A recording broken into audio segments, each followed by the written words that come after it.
All right. Hi, everybody. It's our CFB Talk 112. We're here. We want to talk to you about the coaching carousel because it has definitely taken off today, as it does around this time of year. It's going to be myself, Bob Ekayeri, and my regular co host, JD Moore. Again, if this is something you want to join in on and have your thoughts heard, we'd love to hear from you. Just hit request and we'll start talking about whatever you want to talk about. Now, obviously, there's a lot of programs right now. There have been 14 openings, 10 of which are currently open. And just to kind of quickly go over that, technically UIB is still open. They've been open since Bill Clark retired for health reasons right before the season. Their AD says they're going to try and get this filled by the December 5th opening of the transfer portal, but they are at the beginning of it. And of course, Nebraska's hired Matt Rule. Arizona State's hired Kenny Dillingham. Georgia Tech still open. They seem to have offered Willie Fritz, but that is an open question on whether or not that's 100% done. Colorado's still open. They've apparently offered Deion Sanders. We'll see where that goes. Wisconsin took Luke Fickell from Cincy. Charlotte let go of Will Healy, and now they have Bill Poggi from Michigan, their associate head coach. Auburn's still open. USF still open. FAU, Stanford, Texas State, and of course, Cincy is open, and as well as Tulsa. So let's go ahead and get this started. I see my co-host is here. Going to send him that invite and going to go ahead and let up Sam. You were the first person I saw. So let's go ahead and start talking. And then I've gone ahead and let you up, Steve, as well. We'll get to you right after Sam. What's up, Sam? Hello. Thanks for How are having you? me. Good. How are you doing? Good. Good. I am a Nebraska fan. My dad grew up in rural Nebraska, and he passed his Nebraska fandom down to me. And I think that Nebraska fans currently are delusional. I think I am semi-realistic, and that I hope that Matt Rule can get us to a bowl game. And occasionally challenge for the Big Ten West. And those are my expectations for him. I have zero expectations because I've seen the way that they've been. And there is nothing. I think So you want baby steps as far as you're concerned when it comes to Nebraska. Oh yeah, baby steps for sure. Yeah, I think that the very first step is to go 6-6. And then go from there. So you've got some realistic expectations there. JD, by the way, have you been able to join? Yes, have been able to join. And, when you get the Matt Rule experience, I think baby steps is the perfect exact way that you can see Matt Rule in action in building up a team, no matter where he's gone. I mean, immediately I think of the turnaround at Baylor, which, you can say all you want about Nebraska with the malaise that they had, after they fired Mike Riley and then brought on all these different hires that just didn't work out, starting with Mike Riley. Then you got Scott Frost, who was supposed to be the savior, and that bottomed out very poorly. Matt Rule came into a Baylor situation where they just had everything raised down to the foundations because of everything that had happened with Art Briles and the Title IX scandals and everything that had happened over there. And, if you want to talk baby steps, that first year at Baylor was really rough. He went 1-11. Then he got them bowl eligible. They got that Texas Bowl win. And then the year after that, they were competing in the Big 12 championship game. That's the same exact story at Temple. I mean, he starts 2-10. Then he's bowl game eligible. Granted, Temple doesn't go to a bowl game at that time because of just how the bowl system shook out that year. But the next 2 years, they qualify for bowl games. They've got 10-win seasons. We've seen this consistency with Matt Rule of turning things around and making competitive quality football teams. I think the thing that I'm going to be most interested in is, we're going to see this deal that Matt Rule is going to get a nice long tenure, at least on paper, at Nebraska. He's going to have some time to build up. Like when he signed the Baylor contract, I think he had something like an 8-year deal that was mostly guaranteed to make sure that, hey, you know what? We know that we're in the mire of everything. You get time to build this the way that you want. I imagine he's going to get the same type of deal at Nebraska. Yeah, I think it's 8 years. Yeah, but what I'm really curious to see is what's going to happen if you get him to a year 4, because he's shown repeatedly that you give him 3 years, he will start to build a competitive team. It's the same question that I've had with guys like Luke Fickell, who I'm sure we will talk about him plenty about taking the Wisconsin job, and all these other coaches that start to see early success. Maintaining success is an insanely difficult thing to do, and it's a much different gig than a rebuilding job. So I'm very curious to see if Matt Rule, if he goes 4 years, 5 years at Nebraska, what does year 4 look like if he gets that success in year 3? How does he continue to develop the success that's going to be needed at a job like that? That, I think, is what I'm the most fascinated with Matt Rule. I think no matter what happens next year for Nebraska, I think it's a wash year. So hopefully, they get to 6-6, they qualify for a bowl game. Granted, by the time we get to years 2 and 3, you're going to have USC and UCLA in the Big Ten conference. They're going to go away with the Big Ten East-West division format. So Nebraska might not be necessarily competing for a title after that, because presumably you're going to have Michigan, Ohio State, and then your second tier of Penn State and Wisconsin and USC and UCLA competing for those Big Ten titles. But I mean, I don't think it's really out of the question of, at least based on the track record, you give Matt Rule enough time and enough runway, he'll get you to a good competitive team that you could possibly see double digits or more, no matter where that's going to be. One thing I will say, I think he's a good match in that he wants to develop the team and develop the players. And player development is something that goes back a long while at Nebraska. And that's something I think, especially the greater fan base and some of those older fans, like Sam was talking about, like his own family, is something they want to see them go back to. So I think that'll give them some patience, because with Rule, his approach to coaching in college is something that seems to be a natural fit. And I know he's been someone we thought, at least when we've had the last couple of conversations about coaching position changes and where he might be available for, it seemed like he was the best fit for Nebraska at this stage. But I think we'll see next season. It's going to be, no one's going to expect a Lincoln Riley situation where, you just see a complete flip the moment he lands. But I think he's going to approach it and have a very smart, systematic way that will hopefully engage the Nebraska fan base as well and bring them back in, because they've been patient. Their own AD has said they've been. Trev Alberts has said that they've been through some of the most trying years for Huskers fans in a long time. So hopefully hit the ground running there. Thanks, Sam. That was a nice way to start. We appreciate it. Hey, Steve, what's up? Hey, how's it going? This is Steve Franklin at My Guy Steve. Just want to say, huge fan of you guys. I've been following your account for a while now. Really love it. Really love the content you guys never miss.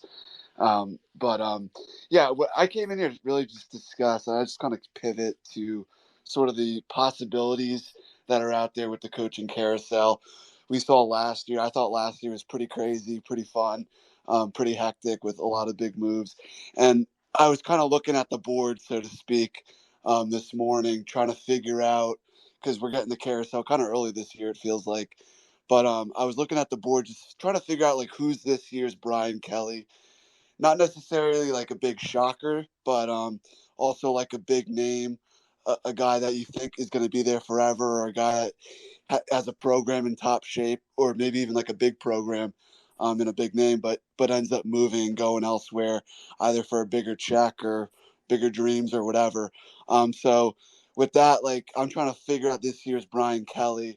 My candidates right now are Mike Gundy at Oklahoma State. I know that's crazy. I know he loves Oklahoma State, but it's sort of that thing where I think maybe his time's getting up there, and maybe he's thinking about some different pastures, and maybe he wants to go somewhere else, a new challenge and whatnot. And also my other name I have out there just in my head is Chip Kelly.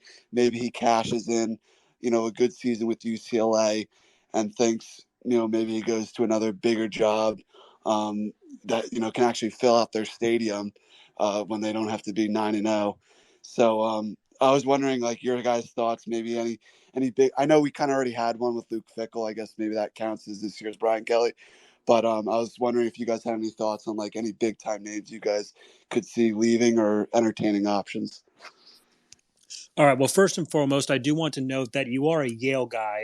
Had a delightful time over at the game this year up in Boston. Fantastic win for the Bulldogs. Absolutely loved seeing the ground and pound that was done by the Yale Bulldogs. Yes, sir. Joshua Pitzenberger, Trey Peterson, Nolan Grooms. Fantastic running game in that game, and of course, Yale being able to come back for the first time.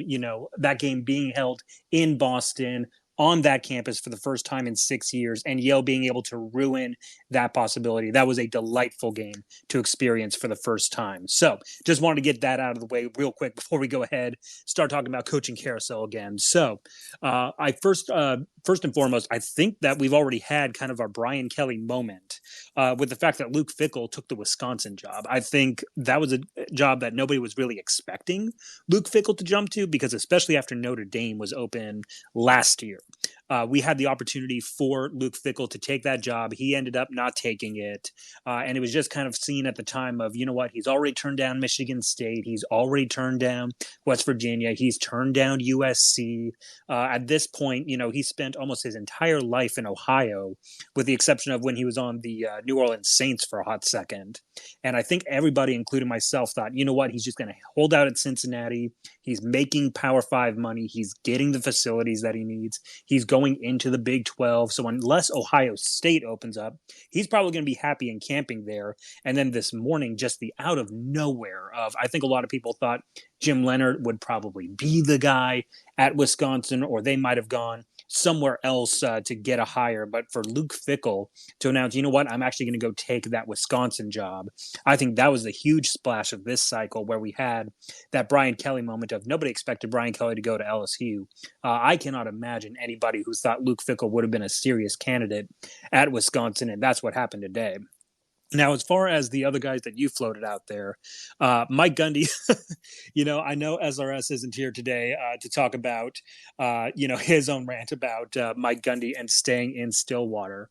But at a certain point, this is a guy who started playing football at Oklahoma State in 1986. And with the exception of when he went to go to Baylor for a year and then to Maryland for 3 years between 1996 and 2000, his entire life has been at Oklahoma State University.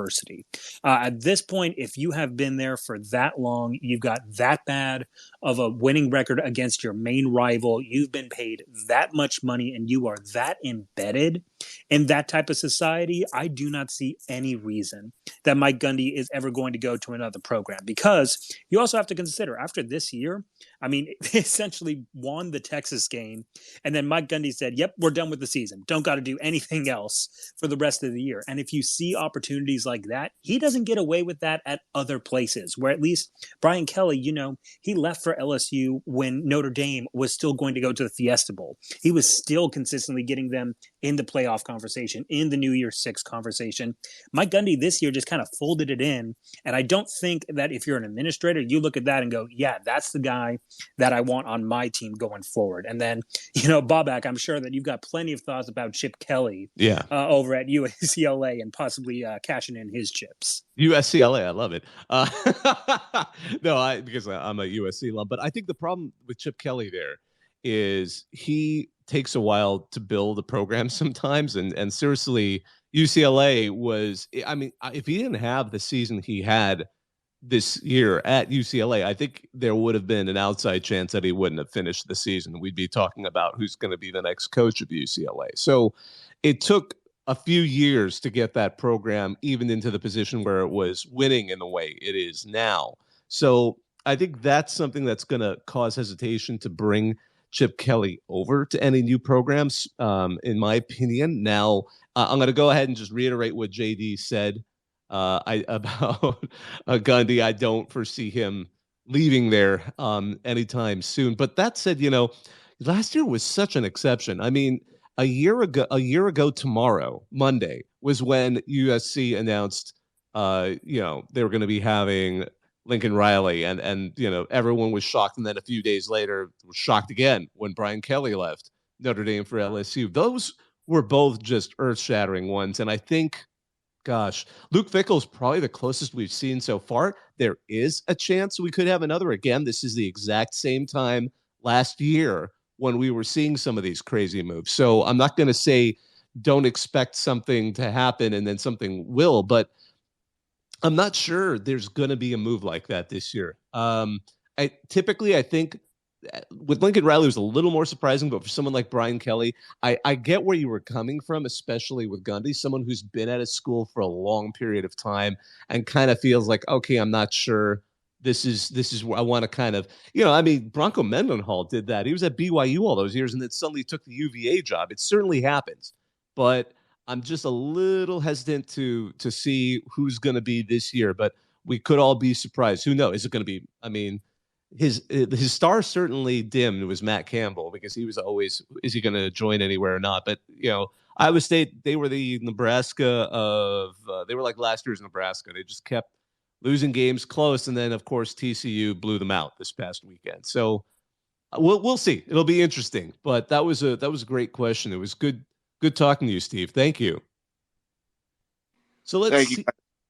Yeah, thank you. And let's see here. Next up, TK Maxwell. What's up? Go ahead and unmute. We'd love to hear from you. Hey, guys. Speaking of USC, I'm an App State fan, and I was just down at Georgia Southern for yesterday's horrible, terrible, no good loss to Clay Helton's Georgia Southern team. And goodness, yes. So well, that was a big win for Clay Helton, obviously getting to bowl eligibility. And on the other end, 6-6 for App State with 2 FCS wins. It doesn't look like they're going to go to a bowl game, maybe. But Sean Clark, there's zero threat to his job right now, I feel. They're doing all these facility upgrades, and he's an App State alum. He'll go around with the assistants and he might give a few of them a pink slip, but I don't think his job's not in danger. So if anyone is going off the edge about that, that's not going to happen. But my kind of question is, in North Carolina, it's interesting right now because you have several successful programs in the ACC plus ECU, and then you got Charlotte, you got Biff. So I just wanted to ask how y'all feel about this unique experiment that Charlotte's getting into with Biff, and thinking about how is he gonna, could he turn that program around as they go into the American, because they don't have the money. They have decent facilities. I've been there. They're not that bad, but the stadium's tiny.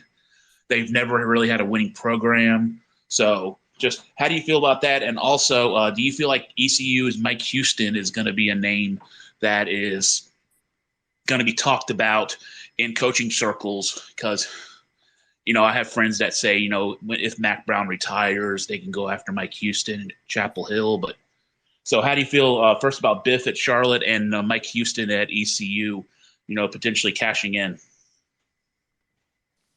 All right, there is a lot to pack in here. So I'm going to go ahead and first start off. I would love to start talking at least about Appalachian State first.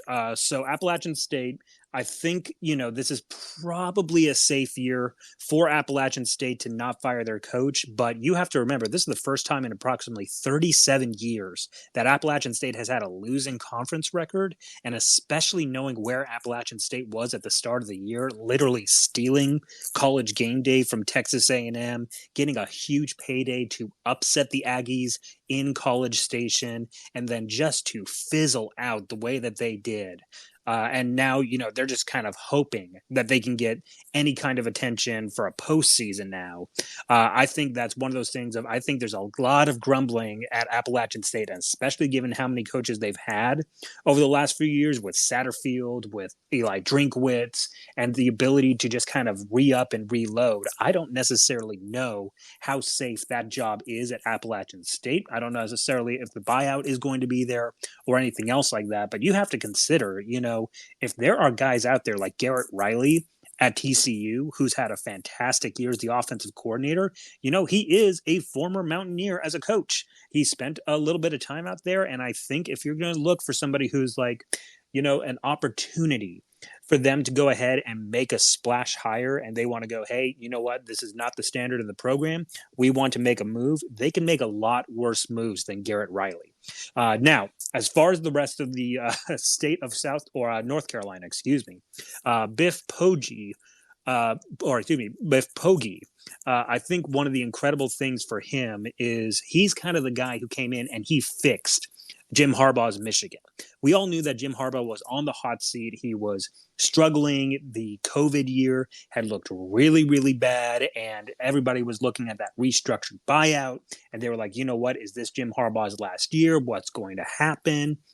Well, what happens is he decides, you know what, I'm going to find somebody who actually knows what they're doing, and I'm going to make them one of my highest assistants, and I'm going to make them my associate head football coach. And that's what Biff did. He is the one who really jump-started Michigan to become the dominant team that it is now, which, they're now looking at back-to-back seasons in the playoffs, back-to-back Big Ten titles, and I think this was a home run hire for Charlotte because this is, again, an old season steadied hand who knows what he's about. It reminds me a lot of like a Sam Pittman type hire of, this might not be the sexiest hire. It might not be the one that has the biggest, splashiest headlines, but you're bringing in somebody who knows what they're doing, and that's really what Charlotte as a very young program needs right now.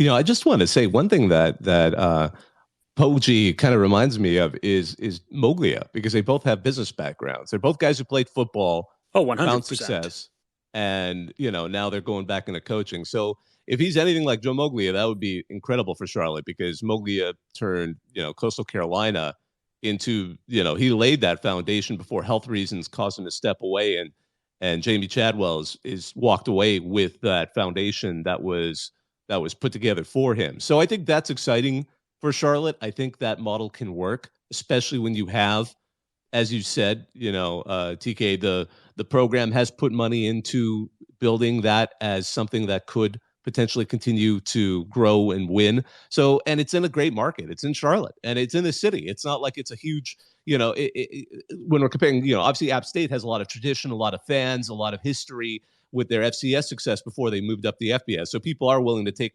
the time to head out to Boone and go to the program. But Charlotte, they're right in a major city. And you could argue that sometimes that can be a bit of a complication because you're competing against the pro teams and all of that stuff. But I think there is a good upside there, and hopefully he can get that going. One thing that is a question, and again, go to the Mike Houston part of the question.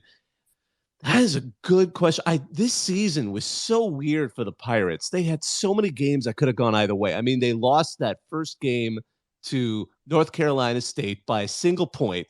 They had a double overtime loss to Navy. They had another close game at Cincy, and then they closed with that firefight at Temple. They won, but I still don't know how they lost quite as badly as they did hosting Houston. But, Mike, so speaking of Houston, but Mike Houston is a success. It's so funny. We were talking earlier this season when we hosted the athletic director, James Madison. He won a title there, had a success there over 3 seasons. Before that, did some good work at the Citadel and at D2 and Lenore Wine. So, I mean, I think, he's got the talent, he's got the ability. I think if he gets a season where he gets past that 7-win sort of regular season mark, which he's at now, if he can go on and kind of get that 9-win season, I think there's going to be a lot more interest his way. One of the comments, we do try to get some of the comments that get dropped in, and what was, somebody asked about whether there's any word on Mac Brown retiring after the ACC championship. I'm only bringing it up because we're talking North Carolina football right now.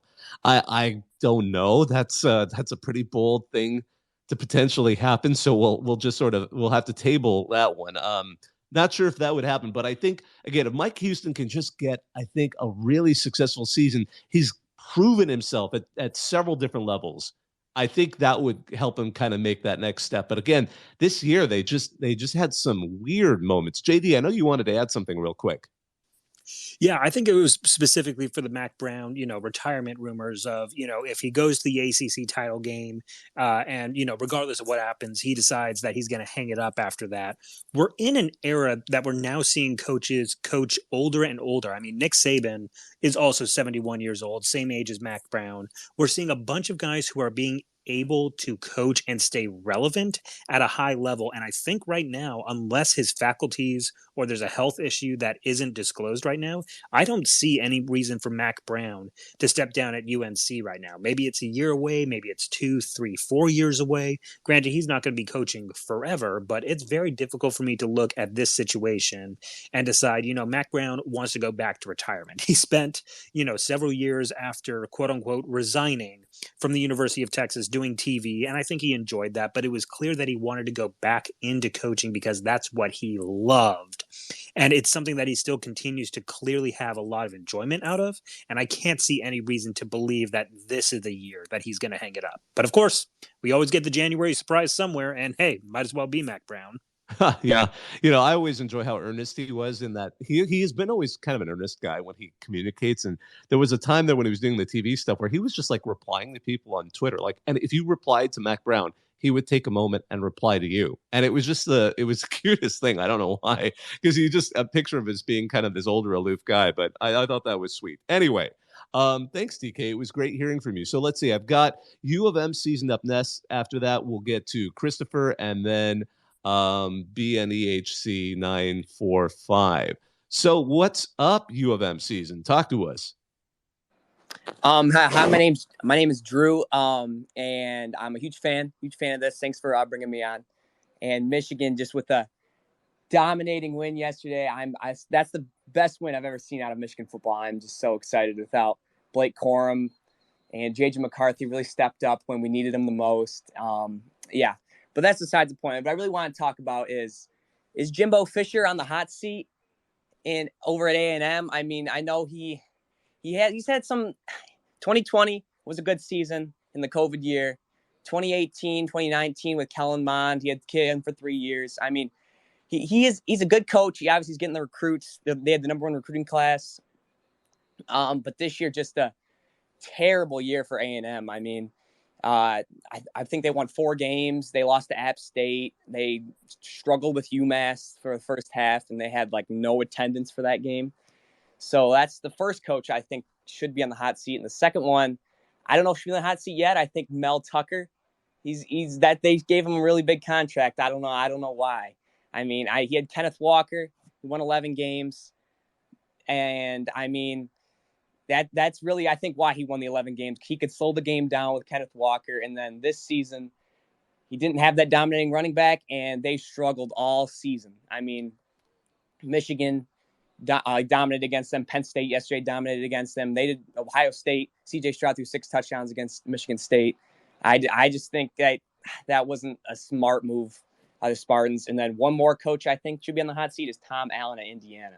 He had the great COVID year, but ever since then, I mean, Indiana, you expect they're just not very good. That's all I got.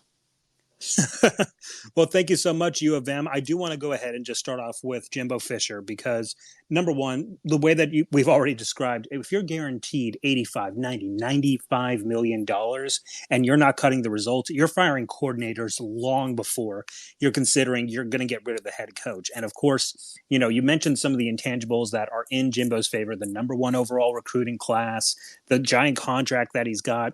But let's also not forget, for as bad as A&M's season was, missing a bowl game, losing record, tied for last in the SEC, they finished the season with a top 5 upset against the team that won the SEC West. And that's what all the A&M boosters are going to be looking at and convinced of this is why we hired this guy.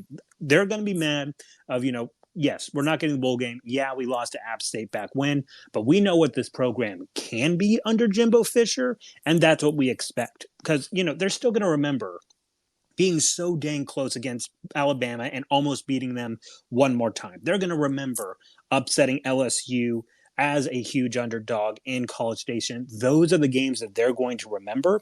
And when they look at that price tag and they go, you know what? Here's some more money. Go find yourself an actual offensive coordinator.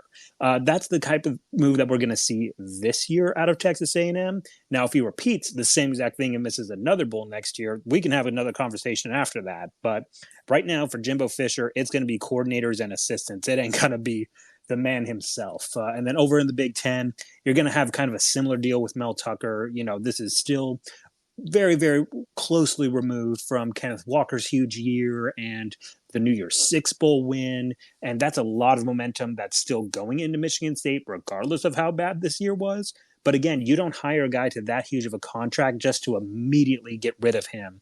I would expect a couple of shakeups with the assistants. I would expect, a couple of changes within the program itself. But I don't think necessarily that, either him or Jimbo are on the hot seat going into next year unless you see some disastrous results or something off the field related. Now, finally, with Tom Allen, I think that is a fair question. Obviously, the COVID year was an anomaly over at Indiana, but for a long, long history with the Hoosiers, to know what bad football is, but then to still see these results, that is going to be a difficult pill to swallow. I don't know if Indiana necessarily wants to try to jump in on this market. I think there's definitely a possibility if they want to, they might be able to try to find somebody new and get some fresh opportunity there. I mean, Kane Womack went down to South Alabama from the Hoosiers after that incredible year, and he just posted a 10-win season with South Alabama. I think he'd be a great opportunity if he wanted to come back to a Power 5 program. But it really just comes down to, does Indiana want to value football? And I think that's the question that we've all been asking for more than 100 years now. I just wanted to only add a little bit, and that's to Tom Allen. I mean, again, they have the unfortunate benchmark of being the first FBS program to reach the 700 total loss mark this season. VMI already hit that, so there has been a D1 team that has before, but unfortunately, Indiana is the first team on the FBS level to have reached 700 losses. But setting that aside, it was going to happen eventually. Every team will eventually hit that number, theoretically. But I think next season's going to be the deciding factor for them. Just looking at Indiana's history and how much kind of runway they've given their program, their coaches. It seems like after about 4 mundane seasons, 3 or 4, they start to let them go. Now the COVID year might give him an extra year after that, but if we see another 4 or less wins, I could see Indiana getting impatient, especially depending on the coaching market. I'd be a little surprised to see them this season, but I think it's certainly feasible to see that next season, having them run out of patience there. But again, thanks, U of M season. That was great. We appreciate hearing from you. So let's see. Next up, Christopher, you were next in kind of the queue. What's up? Hey, how you doing? So I'm a diehard Hokie fan, Virginia Tech fan, and I really was wondering, do you think Brent Pry is the guy in Blacksburg to turn the program around? Do you think he will turn it around and make it back to a 10-win season, competing in the ACC? Obviously, we don't think, obviously Justin Flint there, we thought he was the guy, but I don't think that. Tell me what you think about Pry being at Virginia Tech. I think a first season is always going to be difficult. And this season absolutely was. There's no other way to say that was unacceptable to have a 7-game losing streak like there was. Granted, it was at least some joy in being one of the teams that clobbered Liberty at the end of the season. And, they lost 3 in a row, which, again, Auburn really wants to hop on the Hugh Freeze, bring all of that garbage their way, all that off the field stuff. They could, but again, he lost 3 in a row, and it just like Lane did. But it's tough. I mean, that opening loss to Old Dominion set a terrible tone. I mean, and it wasn't even the first time. I mean, granted that Virginia Tech's had some trouble playing in Norfolk, but some of those losses were at least close. I still remember that loss to at NC State, and again a loss to Georgia Tech. Both of those by 1 point. It's hard to necessarily legitimize a loss to Miami, but I think give them at least of one more year before I'm going to necessarily throw them under the bus. This is such a strange season, and then what happened at Virginia? That put both of the schools in an awkward position. I mean, it's a tragedy what happened at UVA. So we didn't even get an opportunity to kind of see how those classic rivals did against each other at the end of the year. So I think for all of those reasons, I would give it a push. What do you think, JD? I mean, granted, there are year zero resets, and there are always year zero resets, but this was also the worst Virginia Tech football season since 1951. Like, there are rebuilds and there are some stinker years, and boy, howdy, this was a stinker year for the Hokies. I think, this is obviously way too early to pull the plug on anybody, but I would definitely think, if you put out another performance like this next year, you're probably going to be talking in that Chad Morris, Willie Taggart era of, this was maybe a mistake and we got to do the hard reset once again. But I think one of the big things right now for Virginia Tech, really more than anything else, is trying to figure out what are you doing with your recruiting? Because, you can say whatever you want about Fuente's players trying to buy into a new system, having to reset. I mean, this year alone, they had, I think it was 3 different transfers who were trying to get the starting quarterback job. Obviously, you had Grant Wells opening up the season. You had Jason Brown, who was in as a transfer, and you were trying to figure out, what exactly that was going to look like with your culture. But right now, you're not even cracking the top 40 at Virginia Tech in recruiting, and you have only one blue chip committed to you right now in the class of 2023. Your transfer rank is in the 90s right now, and that is a problem if you are a head coach right now at a storied program like Virginia Tech. I think if you want to make sure that you're going to be able to succeed long-term with the Hokies, you got to be able to show that either you can develop talent or you can recruit talent. And as of so far this season, we really haven't seen either from the head coach at Virginia Tech. I think one of the huge things that is going to have to change is he's going to have to hit a couple of times on the transfer portal. He's going to have to find a player or two that's going to make an immediate impact. He's got to find a way to really boost up that recruiting. He's got to find the opportunities to really tap into different pipelines to make sure that he has the talent coming in that he can develop on his own. But if he can't do that in this coming year, man, it's going to be rough for the years coming ahead. Also, let me ask you a question. Do you think that Virginia Tech blew a chance when they didn't go after Shane Beamer, what he's doing at South Carolina now? And I obviously do not see him leaving South Carolina, what he's done at South Carolina. I don't think it's necessarily a blown opportunity. I don't see a world where Shane Beamer wants to follow his dad because, again, that's going to be always a thing of Shane Beamer took the South Carolina job specifically because no matter what, he knew he was going to be compared to his dad. But for him to have his first ever head coaching job be at the place that his dad built, that was never going to happen for Shane Beamer. And, even if Virginia Tech said, hi, here's $100 million guaranteed, you can do whatever you want here, I cannot see a world where Shane Beamer would have said yes to that because he would have known no matter what I do, unless I win a national championship, they're going to say I wasn't as good as my dad was. So the fact that he's been able to go to South Carolina, he's been able to build up his own resume. We had an incredible conversation with him on one of these RCFB talks before the season began. Strongly recommend y'all hearing it, especially after the type of season that he's put around this year with the Gamecocks. I don't think there was ever an opportunity that he was going to go to Virginia Tech, and I don't think there's necessarily a missed opportunity there. Thanks again, Christopher. It was great hearing from you. So let's see, BNEHC. I saw you unmuted, so why don't you go ahead? Hey guys, thank y'all for doing this. Hey, it feels a little bit like the Auburn search is kind of going off the rails here. If you could give me a couple of names of guys you would go after if you were Auburn, and then give me a couple of names of guys you think Auburn's actually could possibly get. Oh, that's a good one. JD, do you want to take start on that? I mean, because it's interesting too. I agree. This has been kind of the circus hirings of this particular cycle, for better or worse. I mean, we've seen that. It's goodness. It's I mean, because right now it sounds like there was that fan. I mean, initially Lane Kiffin was obviously being bandied about. Then he says he's not interested right before the Egg Bowl, and seems to have been quite serious about that, and got into it with a reporter.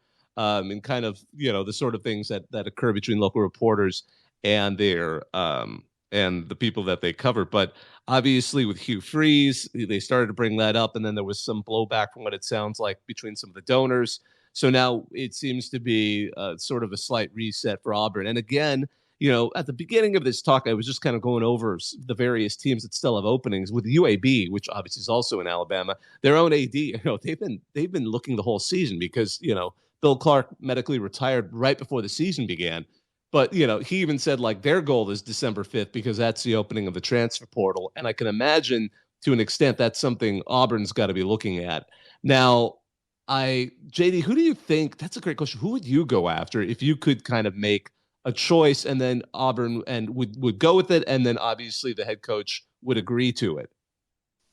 So, I mean, first and foremost, one of the things that Auburn has in common, which I feel like they have a lot of things in common with a toddler, is that the quieter they are, the more trouble they are about to get themselves into. I think the fact that on a Black Sunday that Auburn has just gone radio silent on whatever is happening with their coaching search should be a very concerning thing for all Tigers fans on what is going to happen regardless of this search. I mean, you already mentioned Lane Kiffin was zeroed in, and then he ended up getting his extension at Ole Miss. They zeroed in on Hugh Freeze, and that's kind of been brought back down after a little bit of blowback. I still think Hugh Freeze is probably going to be that leader in the clubhouse. They're just trying to find a way to sanitize it, aka read the room. They're trying to figure out to get Greg Sankey on board with that. But I think when you look at the full situation, I know a lot of people will clamor for Cadillac Williams to get the full-time job. I don't think that's necessarily the right idea. I think he definitely needs to be retained on staff for whoever comes in, but I don't think he's the guy you want to promote to a head coach in that precarious of a situation. I think, again, it's going to be in a kind of similar situation, that deal with the devil, but you have to give Urban Meyer a call in that situation, because when you're looking at that job, you're looking for a couple of things. Who is somebody who has head coaching experience? Who is somebody who knows the footprint and knows the pressures of the SEC? Because they're trying to go with the polar opposite of Brian Harsin of, we don't want just a good coach. We want somebody who knows what it's like to be in that pressure cooker. And when you start looking at that list starts to get smaller and smaller and smaller for opportunities that are there. So if I'm Auburn, I'm probably trying to find a way to make Greg Sankey give his blessing for Hugh Freeze. I'm probably looking at an opportunity of seeing how much money Urban Meyer actually does need to come down on the Plains. And I think if you're looking for something else like that, you have a really stringent list of who you actually need to take that job to get you the results that you want, because Georgia ain't letting up anytime soon. And, Alabama might be quote unquote down, but down means that you got 2 games that are lost on the final possession. And Nick Saban is still a killing machine out there. Just because I know he's also into Auburn, Instatag, I know you wanted to just kind of really quickly chime in here. Yeah, for sure. Huge Auburn fan here. Miserable Auburn fan right now. We got basketball, so that's all that matters. Anyways, I just wanted to chime in on what JD said. If you're saying, the blowback on Hugh Freeze, yada, yada, why would there not be, there'd probably be a lot of backlash if we hired Urban, which I don't even think that's a question, honestly. But, at that point, anybody as an Auburn fan, we're going to end up hiring like Jeff Grimes out of Baylor or somebody, and then we're all going to be pissed off. So, hopefully it's Freeze regardless of the blowback or not. But that's really he's a winner in the SEC. That's really the only guy it looks like we got. But I don't know. Anybody outside of the Urban. It's tricky. I think it's really tricky for that reason because, they don't want to repeat what happened with Brian Harsin. They want someone who's going to come in there, know how to recruit, and compete in the SEC, both at the recruiting level when you've got someone, truly even regardless of on the field, the greatest of all time in recruiting at the rival school with Nick Saban. So you want to get somebody who can compete there. So I get it. The number of candidates who are good at those particular areas and are, maybe crazy enough to walk into that pressure cooker that's going to be there when they arrive. there's only so many candidates, and I kind of sympathize with Auburn fans here. In it's like, well, I'm not going to cast too much shade at them because it's like they're a part of the ride here as the situation rises. JD. Yeah, I mean, I was just gonna say, like, I think no matter what, Auburn, I think as an indispensable, like, we're not gonna budge on this. Wants head coaching experience, wants SEC coaching experience, and has the ability to keep up with the Nick Sabans and the Kirby Smarts of the world. And when you start looking at that, that list is slim. So that's why I think again they're kind of looking in that area of those guys like Hugh Freeze or anybody else in that circle. But I think if we want to go outside of that, I know that you mentioned Jeff Grimes, who, he was a Broyles Award candidate. He was the offensive line coach on that 2010 championship thing or team. I think one of the other candidates that you might have to consider, which I don't know how necessarily he would take that, Todd Monken.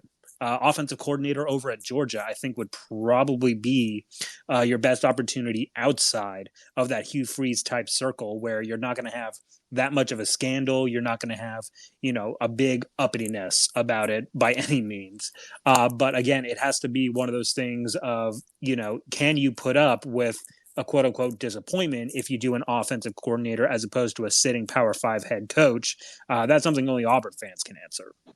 I mean, we as Auburn fans, I think at this rate, whoever we hire, they're going to be disappointed in. That's just the epitome of our coaching searches, it seems. But I'll be quite honest with you. At this rate, we should have just kept Gus at this point if we haven't had a surefire hire. I mean, obviously, Harsin, we saw that disaster. The other name I have seen floated around is James Franklin from Penn State. I don't know why he would leave, but he did coach at Vandy for a few years. I can't really remember when, but I always credit that to the fact that he has an amazing agent, which is why he had a great deal before, before all these other crazy deals somehow outshone his. So I think he's just a master of getting his name into some of these discussions. But I'd be surprised to see him leave Penn State at this point. I think he's just always going to be a perennial. Oh, would James Franklin? I remember when he was like, "Will James Franklin go to USC?" That's come up more than once. In the various cycles, he's very good at selling that kind of position. And as I know he's got like 70 million guaranteed for 10 years right now. He's not in any real hurry to leave Penn State right now. So that's all. I think we can set that one aside right now because again, he's got a sweet deal. They would owe him, I believe, like $56 million if they terminated him without cause before 2024. So he's gonna be staying put at this point. I would agree with that. I mean, I think he'd be a decent coach. I mean, the thing is, I mean, I'm obviously I have bias being an Auburn fan, but us being, I think at our best we're a top 15 program in the country. But when you don't have a head coach, like you said, when you're fighting the Kirby Smarts and the Nick Sabans of the world, and then not to mention you got Brian Kelly down at LSU now, Lane Kiffin at Ole Miss. I mean, and then you're bringing in Oklahoma and Texas. It's only going to get tougher. So, I mean, we just need a guy who's a proven winner and can win some ball games for us. But I guess we'll see what happens. But like JD said, Auburn going radio silent is not a good sign because that's when Harsin came out of left field. So it kind of worries me. But I guess all I can do is sit back and wait. We'll all be watching, man. Thanks so much for joining us, both of you guys. It was good to talk some Auburn football. For sure. Thank you, man. Hey, Dave, looks like you're next up in the queue. What's up? As a Carolina Panthers fan, I must ask this. They announced Matt Rule to Nebraska. I want to know your thoughts on whether or not it's going to work or not, because I question that he's going to be able to turn it around. And I have some reasons of why. But because I think the landscape is going to be a little bit different when you talk about recruiting in Texas versus recruiting in Nebraska, especially in 2022. Well, I think first and foremost, I know that you're a Carolina fan, so that probably means you're coming in with the NFL thought first and foremost. I think one of the big things was, outside of his previous short stint with the New York Giants, Matt Rule had primarily not been in the NFL, especially as a decision maker in the NFL. And I think him realizing that he doesn't get full control over roster management and he has to deal with so many different things like the players union, salary caps, and all these different things that he doesn't have to deal with in college for roster building. I think that was one So, of his hugest issues that he ended up having so, more than anything else. so to refute that just a tad, Matt Rule had final say on all personnel control in his contract while he was the head coach of the Carolina Panthers, to the point where it created conflicts with the general manager that was there originally. And when they fired that general manager, they brought somebody else in who pretty much was the yes man. So we're going to find out if we actually do have a legitimate GM now that Rule is gone.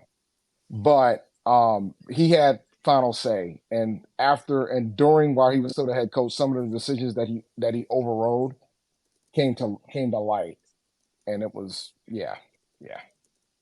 Well, again, one of the big things is recruiting in college is dramatically different than having personnel control and say in the NFL. In college, you have the opportunity to recruit from around the country and have so many different opportunities to build the exact roster you want from high school players that you can build a talent differential.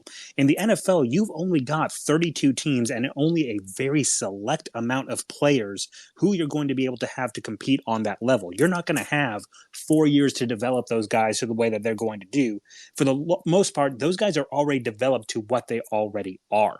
When you're in college, you can have a lot of schematic advantages. You can have a lot of opportunities that you don't get in the NFL because you don't have anything like, hey, you know what? I can only have 53 guys on my team, so I'm going to pick and choose this. In college, you can have as many guys as you want. Yes, technically, there is the 85-person scholarship limit, but with NIL, you have the opportunity to have so many walk-ons, you have gray shirts, you have ways to really build up the depth and the ability in the roster that you don't get to do that in the NFL. And when you see the opportunities that he's had at Temple and Baylor, he's shown himself that he knows how to get really ingrained in local communities. Y'all got to remember, yes, he recruited out of Texas at Baylor. He had never stepped foot in Texas until he got to Baylor. And when he got in there, he did the first immediate brilliant thing of hiring all these really, really fantastic Texas high school head coaches who dominated at the high school level. And when he did that, he got first access to the guys he actually wanted coming straight out of high school. It was not a deal of, hey, I got to make sure that they're going to agree to this contract. They're going to be able to work with this salary cap. I got to work with the players union. It was quite literally, hey, Joey McGuire won a bunch of championships at Cedar Hill, and he told this coach that I want his quarterback. That's going to happen now. That's the type of recruiting that Matt Rule gets to do in the college ranks. And that's where I think when he goes to Nebraska, Nebraska does not have the natural talent that Texas does, that Pennsylvania does. But you know who still has all those contacts in Texas and Pennsylvania and is loved by those high school coaches? That's Matt Rule. He has the ability to pull from a national pool now for guys that he wants to play for him. And he has the ability to have the talent mismatch because, again, you can say everything that he wants about, he had player control in the NFL. Player control in the NFL is not even remotely close to having player control in college and being able to have just dramatic differences of walking in and getting a 4-star guy to come in and work for you, or finding that 3-star that was overlooked by a recruiting service that nobody else picked up on, and having the support staff to really build out, hey, I've got all these people who are literally designed just to do this recruiting for me. That doesn't happen in the NFL, and that's why I think that's not necessarily going to be an issue for Matt Rule. I think it's interesting only because you always see coaches like this who've been head coaches for a while, and you kind of wonder, well, are they better suited for the NFL? Are they better suited for college? I think this is going to be, for a lot of reasons, in addition to the heavy burden, or not burden, but the heavy, story of whether or not Nebraska can get back to where it has been, is whether Matt Rule is truly best optimized as a college head coach. I'm starting to think that because he is into developing players. I know they have that interview where Bill Belichick said he's a football guy and he really admires kind of Rule's approach. Although I can never tell how serious that is or if it's kind of a backhanded compliment. But at the same time, I think we'll see right now. I'm optimistic. I think he's well set for that. We talked about it earlier.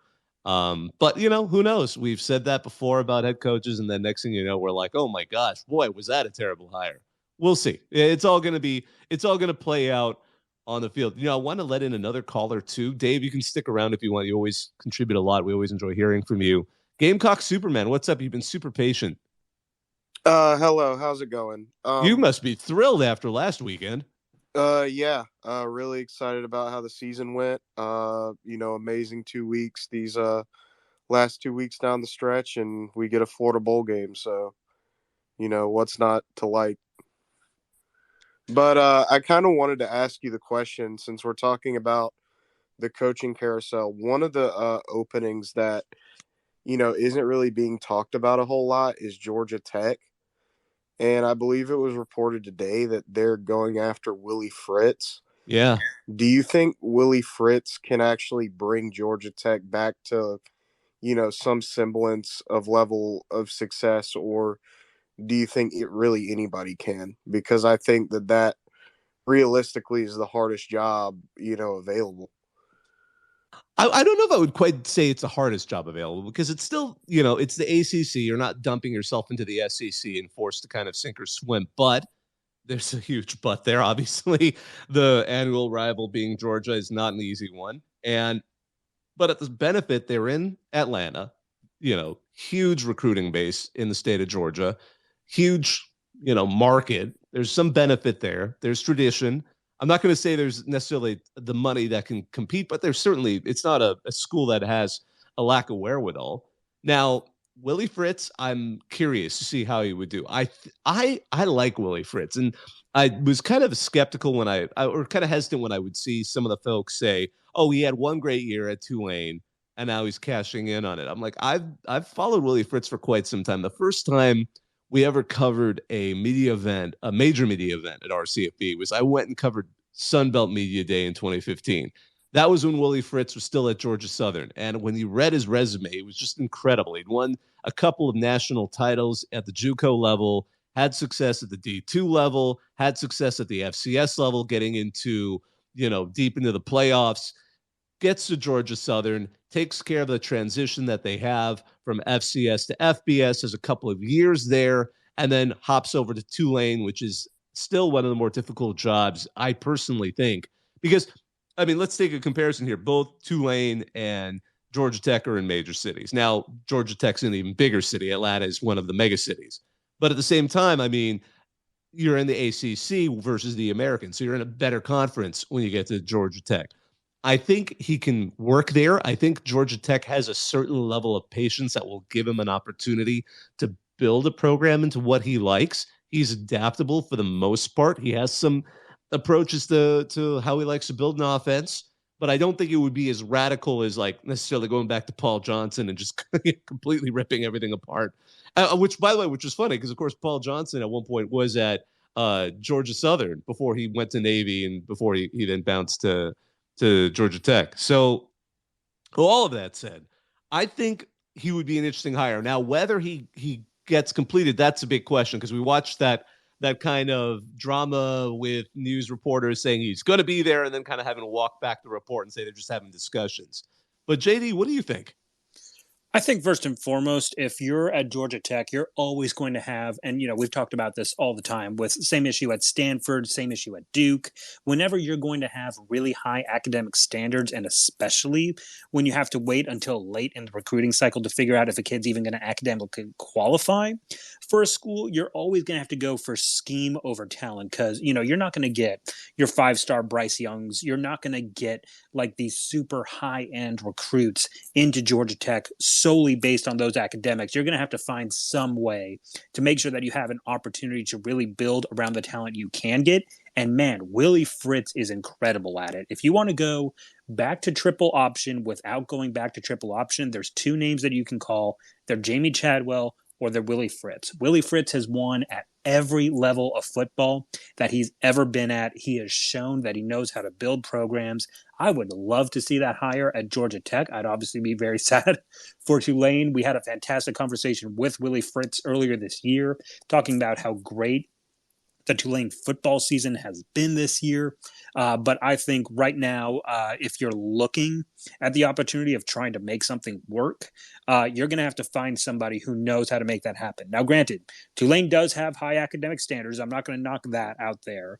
But one of the things that you are going to have to deal with no matter what at Georgia Tech is, can our guys make sure that they can handle their calculus classes? Can they handle whatever engineering program they might be in? Can they make sure that they get the academic side done and still find a way to advance the game of football? And I think if you're going to do that, you need somebody who knows how to build that type of scheme and who knows how to build something around that. Jeff Collins clearly was not the guy to do that.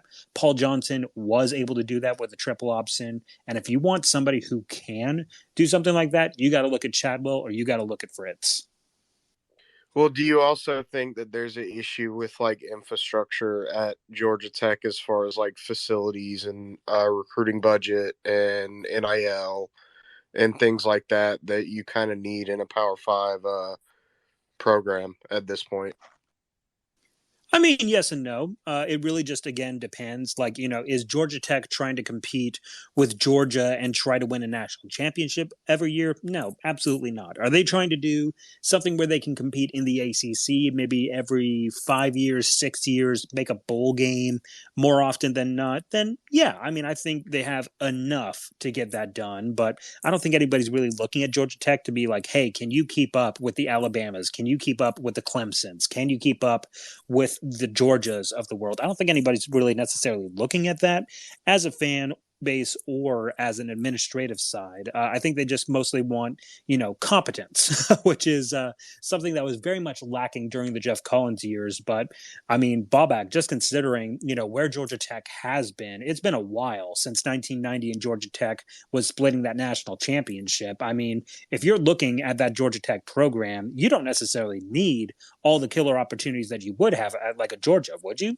I don't think so. I think that was a different era altogether. That was when Colorado was also an incredible football program, which tells you exactly how long ago it was. But at the same time, I mean, you're right. I agree with Gamecock Superman. Georgia Tech would probably want to step up a little bit more in some of the facilities. They are. I know they're trying to build some facility, I believe, on the corner of Bobby Dodd Stadium last time I heard. It's nothing enormous. It's not some of these incredible. I mean, I'm thinking like Vandy even announced a facilities program that seemed a little bit impressive. More impressive than you'd expect, but because of course, they do pull in SEC money there. So they're as we see this kind of separation between the Big Ten and SEC and the other three P5 programs, to an extent, we're going to see a little bit of some gap. So will Georgia Tech necessarily be able to compete against Georgia or even South Carolina? I'm not saying even in a negative way, but or South Carolina just as a whole. It may not be able to as this wealth gap starts to expand between the conferences. That's why, by the way, I've been curious. I mean, even for years, I mean, I'm not talking recent, like for at least a decade or more, the wild card that everyone says, well, what if the Big Ten wanted to go into the South? Would they go after someone like a Georgia Tech? Because academically they were fit, and then you'd suddenly have a footprint in the ATL. That's the ultimate wild card you sometimes hear thrown out there. Not saying that's ever going to happen, but that would probably be the best bet for them to ever have a hope at getting into that kind of an arms race and competing with the way things are going. But Gamecock Superman, thank you. It's always good hearing from you, man. No problem. You guys have a good one. Yeah, you too. Hey, Christian, what's up? What is up, Reddit college football? Hey. So I wanted to talk about some names that I haven't heard in the coaching carousel, and one would be UAB's Bill Clark. I know he's retired. I know the back surgery thing. My big thing was like for some programs out there that are kind of dead in the dumps. A lot of people look over him, kind of laughing stocks of college football kind of thing. He's a program builder. Like he took UAB from the absolute pits of college football and made them a group of five, I would say almost powerhouse. definitely. And you see what happened when he left. You see that he was the face of the program. He was the thing that was keeping that program alive. You see what they're doing this year. Um, what do you think? What schools could you see him being a good fit at? What schools could you see going after him, trying to make a splash? I love this question because he sounds like he's interested in getting back into coaching. He retired right before the beginning of the season. I believe it was August for health reasons. I think it was his back was giving him some problems and he needed time to rest. But I think he is someone who's going to be in that kind of back burner, kind of a question that could see him landing at a program. I almost wouldn't be shocked if he appears towards the end of the hiring cycle where a team has been poached. I don't know if it would be like a Toledo or if it would be one of these programs that sometimes gets brought up as a potential target. But I could see him going to any number of programs and being considered like a safe. Oh, okay, yeah, no, I could, where the fan base wouldn't be ferocious, but it would probably have to be. I wouldn't say a program in the dire straits UAB was when he took over, let alone the attempt to destroy the program that he resuscitated after that. But I think he certainly, if Bill Clark decides to coach again and a program decides to go after him, I don't think there's going to be too much of a controversy there. What do you think, JD? I'm trying to think where he would fit best right now. Let's not forget that the UAB job is still technically open. So I That have a would be strong weird. feeling that, if I Bill really doubt he's Clark going back to UAB. Listen, I think weirder things have happened where, if he says, like, what, my back's feeling better, I'd be interested in coming back. I don't think UAB is necessarily above going, hey, you know what, Bill? Old office is back there. Key should still work. Knock yourself out. I don't think that's necessarily out of the Yeah, realm of but I'm just possibility. going to say Joe Moglia did that, but he didn't let go of the job. He just said, I'm taking a medical year. And then Jeremy Chadwell stepped up for a single year as interim head coach and then went back to being OC. This is literally like, hey, I'm done. I think this would be a little different, though. Hey, that like there's a happened the lot. same exact way with Bill Snyder at Kansas State. I mean, that guy built everything at Kansas State, decided, yep, that's done. I'm retiring. I'm hanging it up. And then he just watched Ron Prince kind of undo everything that he did. And he literally just walked back and he said, nope, I'm back in charge again. I don't think it's necessarily anything that different in this situation. But I think especially if UAB starts looking down the barrel and they're trying to figure out who they want to be their permanent head coach and they don't love what they have, they could do a lot worse than going back to Bill. I feel like there's a lot more to that story than just a medical. Like with everything that was going on with the program, I feel like he was at a position that was like, is UAB still the best fit for him? Just because, like, I feel like the program itself is still almost trying to kill itself. And he was keeping it alive. Now he's gone. You see, he's going back to the dumps. I feel like there was a lot more to that story than just a medical thing. I think that there were some higher ups playing with that. I'm gonna be honest. I've been curious about that myself, but we may never know on that particular topic. But Christian, thanks so much for joining us. We really appreciate it. Thanks for having me. Absolutely. Blue Balls Pod, what's up? How's it going? Good. Good. Big Michigan fan here. And I was wondering what your guys' thoughts of Jesse Minter going to Cincinnati is. Maybe, obviously.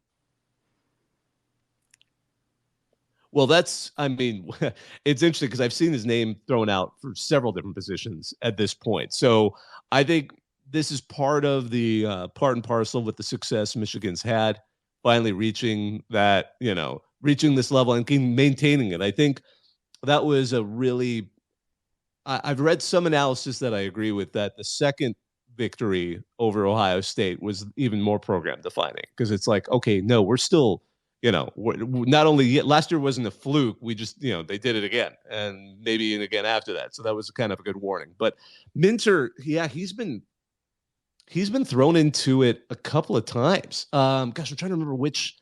Oh, I just saw. Oh, oh my gosh.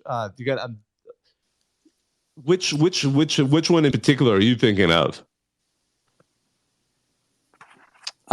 Cincinnati was the one that I Cincinnati. saw. Yeah, that's it. Yeah. He would be a good. Oh, go ahead, JD. I was about to say, I mean, he was a GA once upon a time ago. I think it was maybe 2006, 2007-ish, somewhere around there. I might have the facts murky on that one. But I think one of the big things for Cincinnati is, he's done really well at Michigan for this year, but he doesn't have that thick of a resume right now. If you were to jump into what is going to be a Power 5 job, I think, if they want to look young, they want to look high upside, they want to look high risk.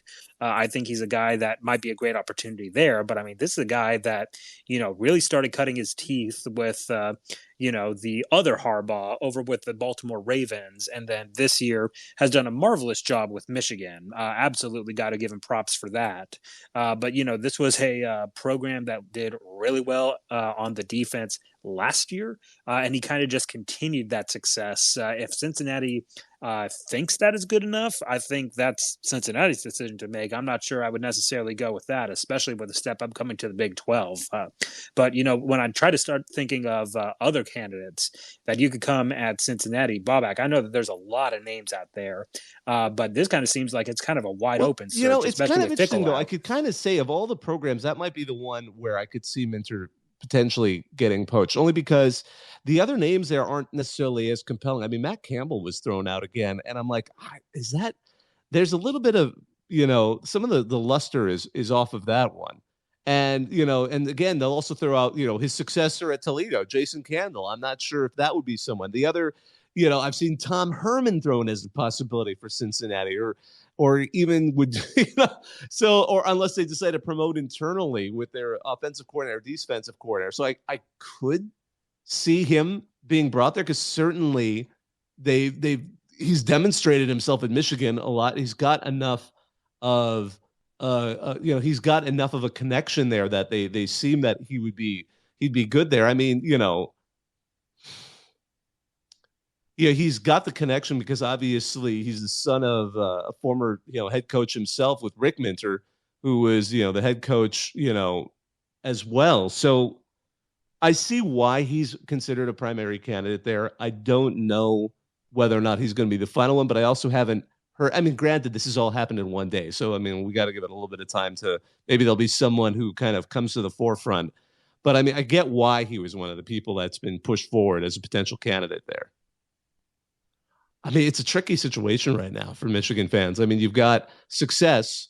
So, I mean, I've heard, more the co-offensive coordinator, offensive line, he's been tossed out as a possible, I believe, Stanford, head coaching candidate, just to bring Stanford back to a position to where they were at the beginning of David Shaw's time there, where they were really heavily duty on having that kind of power running game and bringing that kind of offensive line play back into it. So I think this is going to be kind of a rough offseason for at least for some, or not, well, probably before the offseason begins. An interesting coaching cycle for Michigan fans to seeing if some of those key guys are going to be poached away just because of success that they're having right now. But, go ahead. Yeah, I hope they don't leave, obviously, but I think Minter, he needs to take another year, in my opinion, at Michigan, and then prove himself, like you said, and then take a head coaching job if he's going to go to like the Power 5 or anywhere in the Power 5. For sure. The only one I would see anyone, I mean, again, and this isn't Minter, but if they decide, I could see if Moore gets the Stanford offer, I would be shocked if he didn't take it, because Stanford was paying Shaw like $6 million a year. Shaw was, until they hired Lincoln Riley, he was the best paid head coach in the Pac-12. And I think it took a little bit of stress off of the Stanford athletic department when he resigned, rather than, kind of made them suffer through potentially another losing season. But I could see if Stanford goes after anybody who's a coordinator just about anywhere, they're going to probably say yes, only because they're a little patient. They're not, don't get me wrong. I mean, I still remember Walt Harris lasted for 2 seasons, but at the same time, they have that ability where if you can make a little bit of success to be patient and pay a ton. And I could see that being an attractive target for a very attractive position for some folks out there. But anyway, thanks so much. It was good talking to you. Yep. Have a good night. Go Blue. Yeah. So TP Hammock, what's up? It's just great to be alive. Honestly, I have a lot to talk about, but I just wanted to pinpoint on one. Before I get to that, I want to say that I'm a big fan of your content. You do a great job. One of my favorite things to look at on Twitter. But my point that I've come here to make is I want to know why Deion Sanders should take the Colorado job over the USF job. Because if I was Deion Sanders, I would take the USF job over Colorado's because they are building new facilities. I know they are 1-11 in the American, which is not very promising, and you could argue that Colorado has the bigger budget.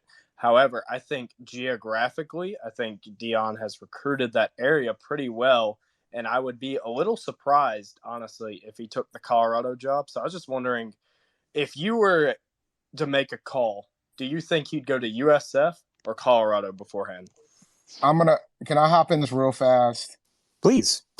I think that Colorado is probably gave a crazy offer to Deion Sanders. Is gonna to the point where he kind of can't refuse it. But I think if all things were equal, he'd probably stay at Jackson State. And I wouldn't be shocked if he does make the decision to stay at Jackson State, even with that Colorado offer. But this is just me speculating. But when it comes to USF, I think that USF is a better fit if he does make a decision to make a move. But the way he talks about always trying to be bigger, better, I mean, if he got a Power 5 offer job, it would kind of be a tough sell for him not to take it. But so, for me, it's more of a,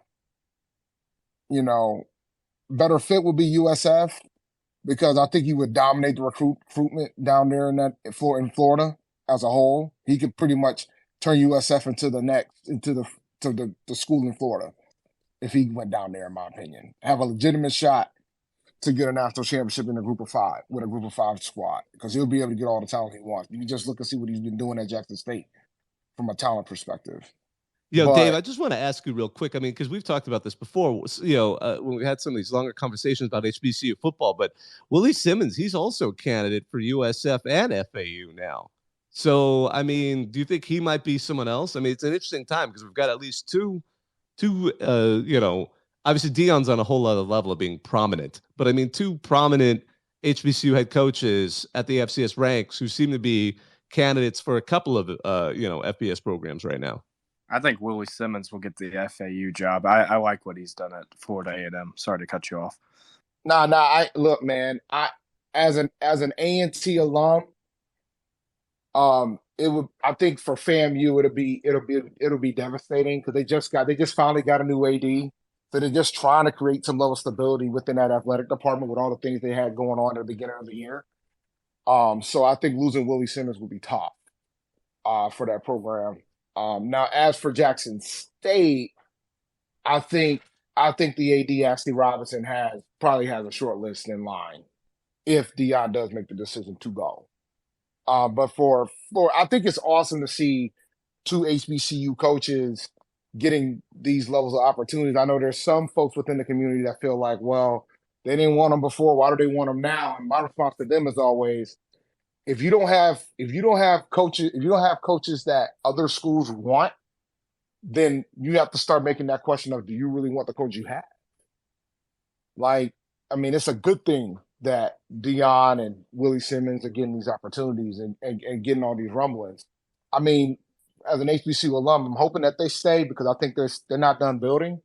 But at the same time, I'm not going to be stunned if they go. But I don't see Willie Simmons going too far away from Tallahassee. I'm going to go ahead and tell y'all that right now, because that's where his family's at. You don't see him taking the Colorado job? Oh, absolutely not. Absolutely not. Nah. Even if he was off, I don't see that happening.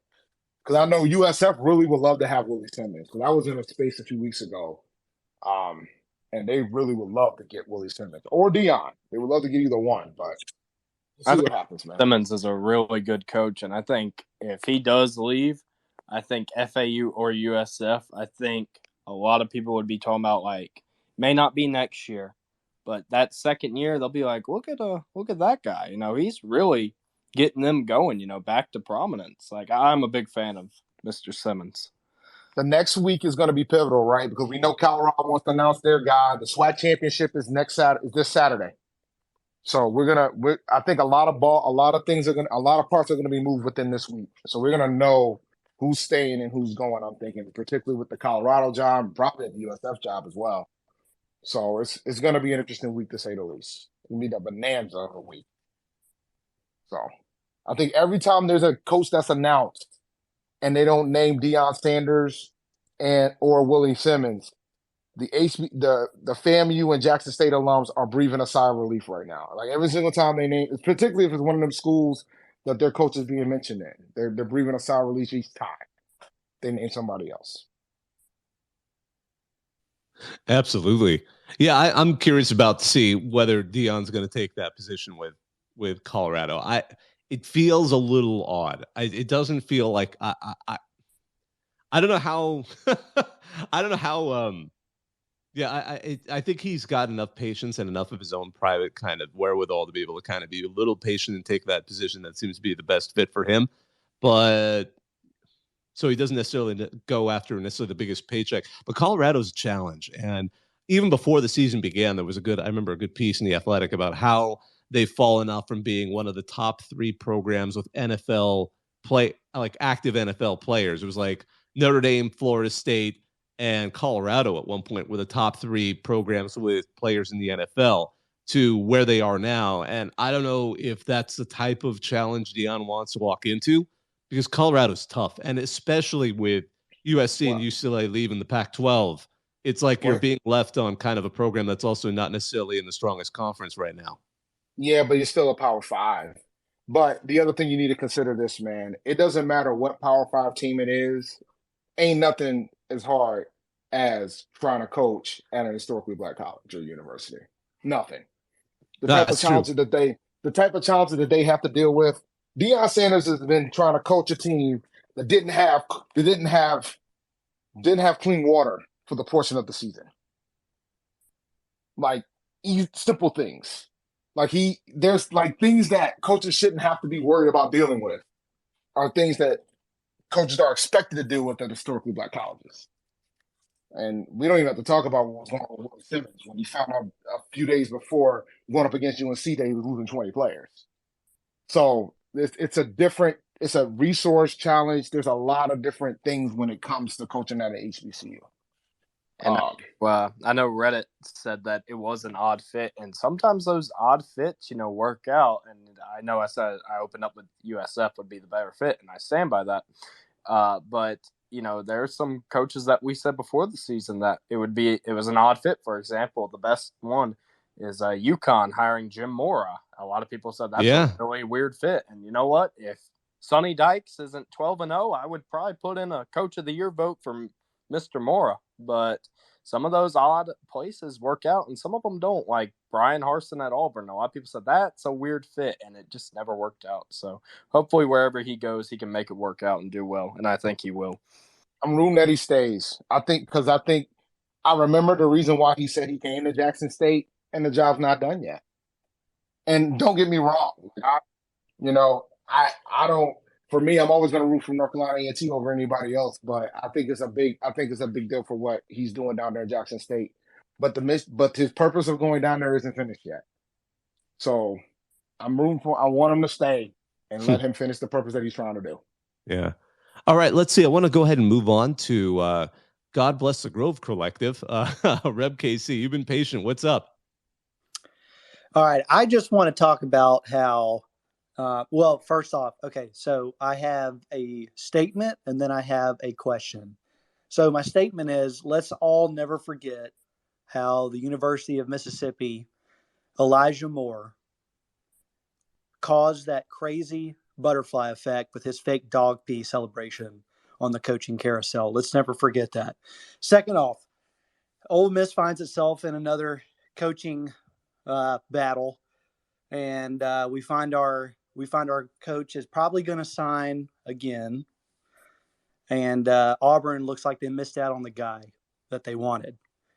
So they kind of go hard at Hugh Freeze. Y'all may have covered this, but I just want to hear what people say. They went hard for Hugh Freeze, but then some of that history came up, and it's not looking too good for the Hugh Freeze to Auburn train. So what are people saying there?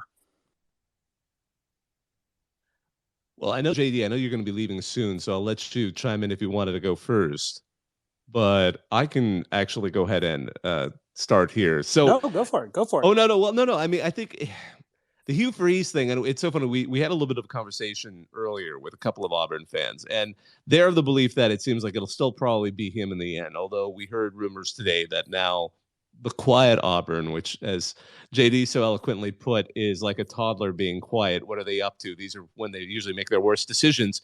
But, because last time they did this, Brian Harsin came out at the other end. So, Urban Meyer's been thrown out there, so I guess they're just deciding to take anyone who could potentially be controversial but win football games. They're open to it. I think if they wanted to set all of that aside, they could go with a big hire from, coordinator. I'm not sure if Bill O'Brien necessarily has the flash right now because of some of the questions that I know some of the Alabama fans would like to see him gone at this point, which I guess. And at the same time, we've already talked about Todd Monken, the Georgia, coordinator would also potentially be someone who might be able to step up and fill what Auburn basically has wanted, which is someone who understands recruiting in the SEC, who can bring them to a position where they can be competitive and, go back to winning the way Auburn likes to do, the way Auburn expects to do. JD, what are your thoughts? I mean, we've kind of covered a lot of all of the angles with Auburn, and kind of when I think again of what Auburn knows that they want previous head coaching experience. They want somebody who knows the pressure cooker of the SEC. And I know that other names that are not in the quote unquote controversial realm are going to be the guys who are like the Todd Monkins or the Jeff Grimes or these other coordinators, but I don't think that's necessarily where Auburn would want to go. I've mentioned it on some previous shows, and again, I'm just going to throw this out there. This is with no reporting. This is just sheer speculation. But I'm just going to throw out there once again, Auburn head coach Steve Sarkisian is not that much weirder than USC head coach Lincoln Riley.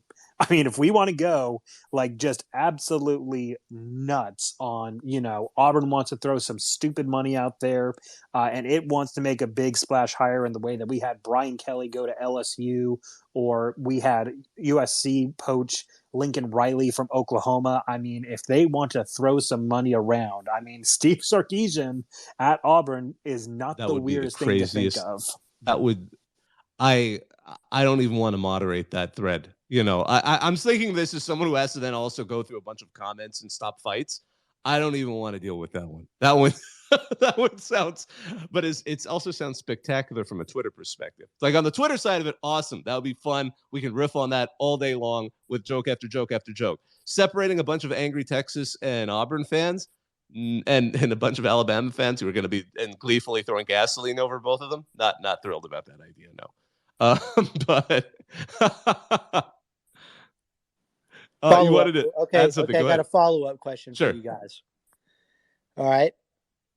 When is Ole Miss not going to deal with coaching rumors while Lane Kiffin is the head coach? Never. And it's going to be solely because, again, you look at the agents that Lane Kiffin uses, the way that Lane Kiffin loves having attention thrown around him, even for just trolling's sake. I mean, you're always going to hear some kind of rumor of like, again, I guarantee, Nick Saban's not going to live forever. He's not going to coach forever. He's not going to be at Alabama for the rest of time. And the second he's down there, for a fact that Lane Kiffin is going to start campaigning for the job, even if he doesn't actually want the job.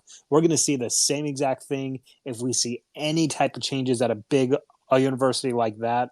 And I think it's going to just be that's part of the nature of the beast with Lane Kiffin.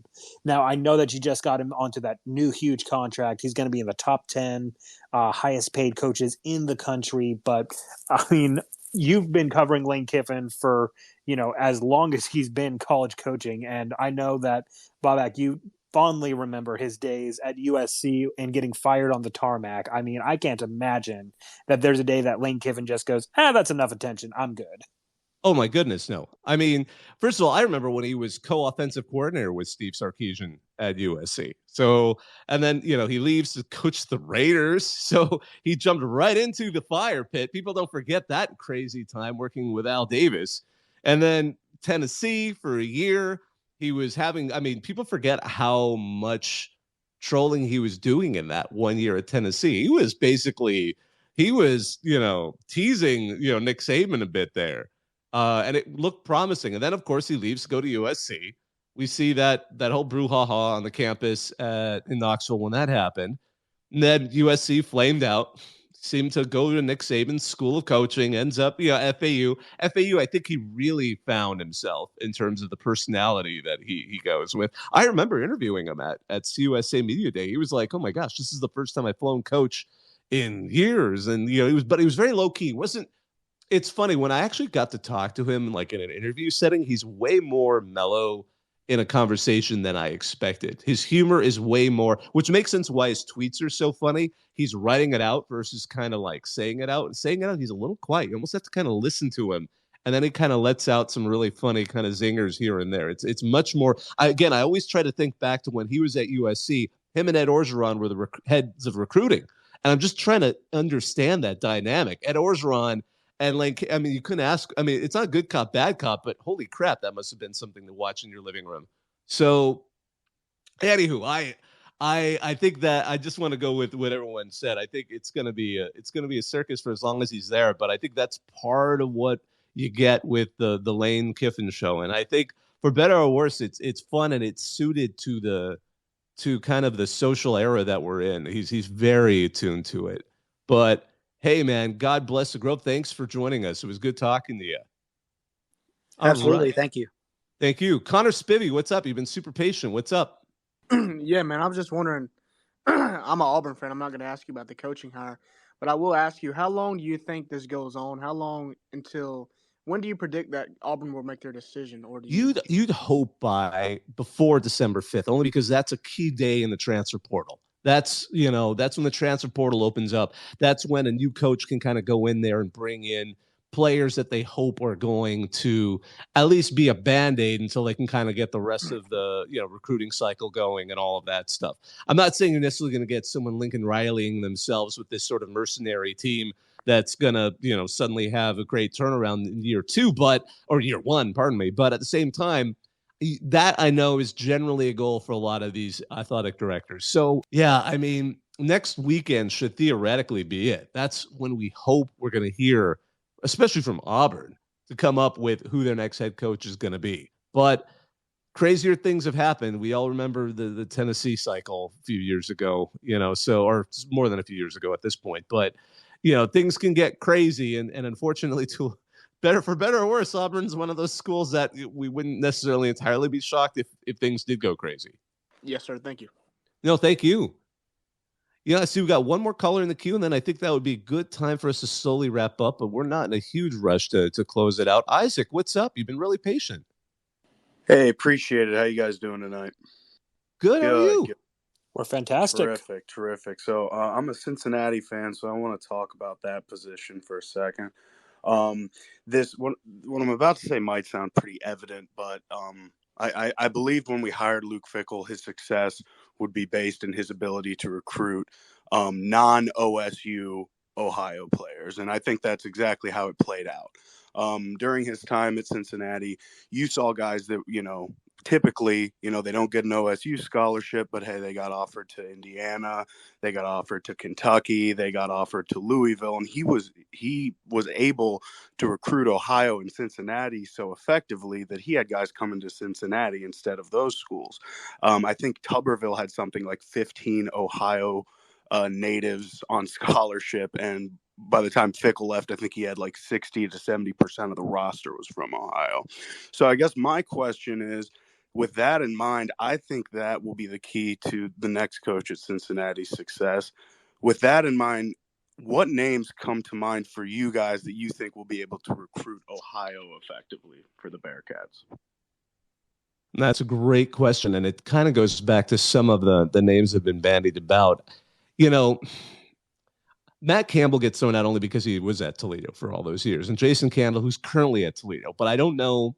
Cincinnati's such a good job right now. I mean, granted, we're now dealing with this kind of split in the P5. So you will get the Big Ten teams and potentially and the SEC teams that can go into the other three Big Five conferences and potentially outbid and poach some coaches away. But at the same time, I mean, they're about to head into the Big 12. He's built a hell of a program. They're putting money in the facilities. They've got, I mean, the Bengals used to use the facilities at Cincinnati, at the Bearcats facilities up until this past year. So the things are there. The things are in place. So who they decide to bring in, there's a couple of names. I've even, and I'm going to just throw this at you, JD, and I want to know your thoughts. He isn't technically an Ohio guy, but they have been throwing out names like Tom Herman. What do you think? I mean, historically, Tom Herman was the offensive coordinator for that Ohio State team that won it all in 2014. He knows the area. But when I first immediately look at, who can recruit Ohio, I think the first names that I'm immediately looking for are some of the guys who are already on Cincinnati's staff. I mean, Gino Gaduli, I think, is going to be like one of those guys. I think Kerry Coombs is going to be one of those guys. I mean, those are individuals who really know the landscape in Ohio. They know the high school coaches there. They know the prep academies. Those are the guys who are already going to know it in and out, and shy of, going and poaching somebody from Ryan Day's staff over at Ohio State. Because, I mean, when you look at the 2022 rankings, you start looking at, like, who are all the pipeline kids going to? You're going to, your top Don't six forget Mike guys, Tressel, four of by them. the way. Sorry to cut you off, Mike Tressel. Yes. Oh, absolutely. Yes, absolutely. Mike Tressel needs to be in that conversation. But I mean, when you look at, where the 5 stars going in Ohio, they're all going to Ohio State or Penn State. If you start looking down the list on the blue chips, it continues to be your typical blue bloods. But when you start seeing where Cincinnati is pulling guys, I mean, you're pulling guys like Derek Shepard out of Archbishop Alter out in Dayton, Ohio. You're looking, at guys like Mike Warren, where you're pulling them out of the Toledo area. I mean, those are the types of guys that you're going to have success with at Cincinnati. And Ohio State is always and forever going to be the name brand in Ohio because it just has been for 100 years. So when you got to find a way to say, hey, Cincinnati is the second Power 5 in this state. We've made noise. We've been to a playoff before. You need guys who can sell that, I think, more so than, hey, we know Ohio better than Ohio State. Because no matter what, you're going to have to go against that type of competition for every Ohio recruit. All these kids grew up knowing how good the Buckeyes were, how many national championships they've won. They've seen that Buckeyes logo for as long as they've been alive. But you need somebody who can come in and pitch a story to go, now you get to write the next chapter more than anything else. And I think, again, if you start looking at that, really love guy like Gino Gaduli, who, he's a former University of Cincinnati quarterback who has been there for their Peach Bowl game, who was there for their playoff game, and who is probably going to be a really strong candidate to stay and guide the program no matter who comes in at Cincinnati. I think that's probably going to be one of your best opportunities to sell that story. And more than anything else, I think you need that to recruit in Ohio more so than anything else. Thank you so much for joining us, Isaac. We've been going on for about a little over 90 minutes right now, so I think we'll go ahead and slowly wrap this up. I just wanted to take a moment to thank all of you who joined us. This was our CFB Talk 112. This was a conversation of the Coaching Carousel that's been going on. I have a feeling we're going to be doing more of these in addition to our typical Tuesday night talks and guests that we'll start bringing in again now that I've finally got over the flu that took 2 weeks to to finally get my voice in a place where it was normal again. So on behalf of myself, Bob Ekhairi, on behalf of JD Moore, thank you all for joining us. We hope all of you have a great Sunday night. It's been a fun regular season, and there's still more football and crazy coaching decisions to come. So I'm going to hang up and listen.